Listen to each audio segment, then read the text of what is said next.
Magandang hapon sa ating lahat. Ako pala si Fermar Arisberto, ang iyong magiging guro ngayong hapon. Bago tayo magsimula sa ating aralin, may maaari bang tumayo ang lahat para sa panalangin? Amen. Okay, ngayon, makakaroon tayo ng energetic sa ating pagpupunta sa ating isipan. Alam niyo ba yung kantang Watermelon, watermelon?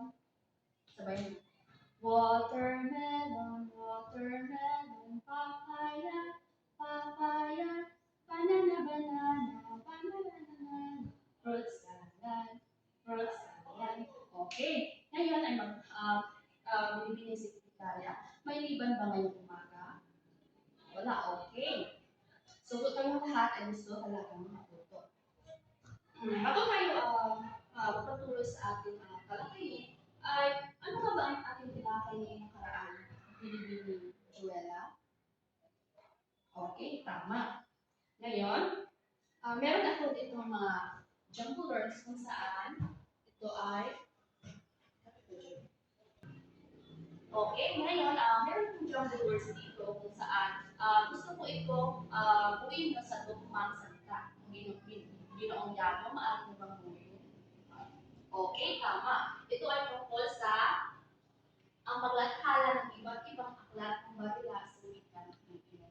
Bago iyan, sa ating talakayin ay ito muna ang magiging layunin natin kung saan ito ay magiging layunin. Ang una ay A. Natutukoy ang paglathala ng iba't ibang aklat sa pamumuno ng wikang Pilipino. B.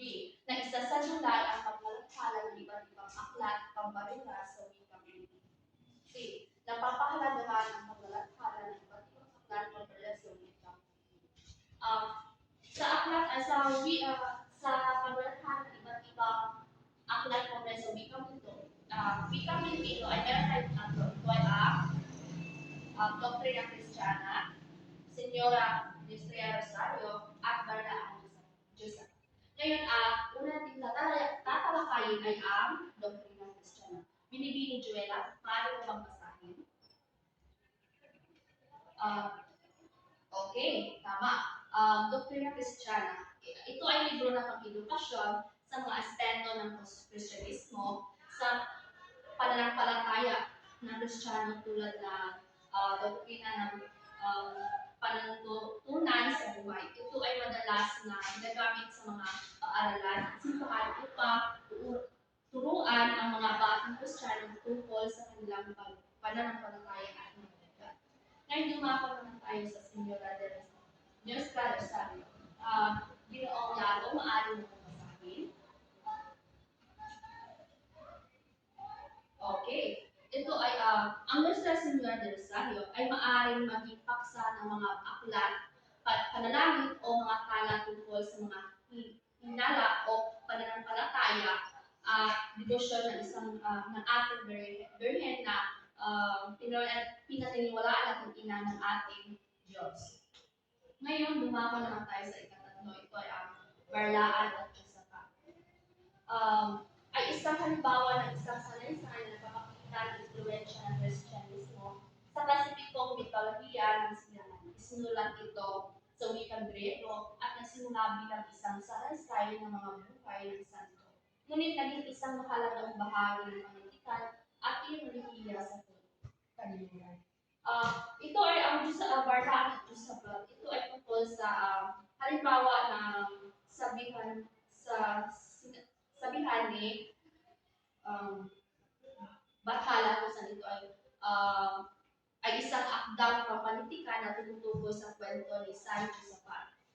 Isang prinsipe na naging santo, ito ay isang halimbawa ng mga biografiya ng kwento o tungkol sa mga banal.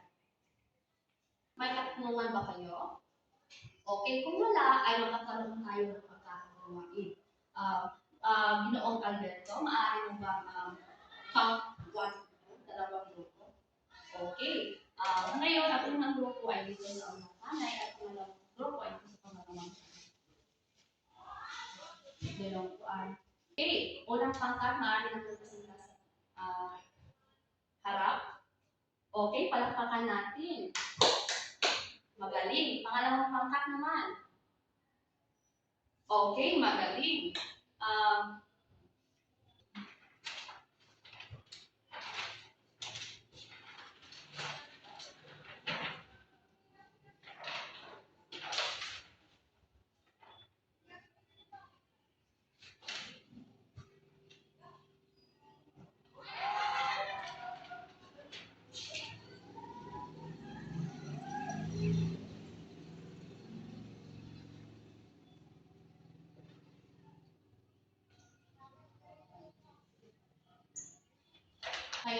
kumuha ng isang kapat na papel at magkakaroon tayo ng pagsusulit. Okay? Pasa na ang mga papel sa harap.